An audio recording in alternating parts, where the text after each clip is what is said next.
Now let's look at how to create a text box to fill in the blank. Click on the text box tool and move your mouse to the line. Click and drag at an angle to form a box. Then double-click inside the box and start typing.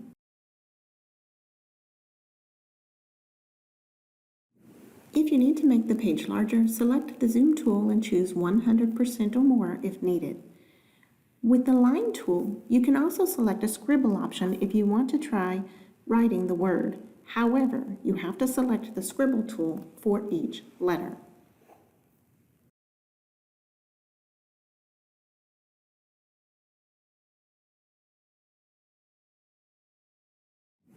Now let's fill in the color of a fraction.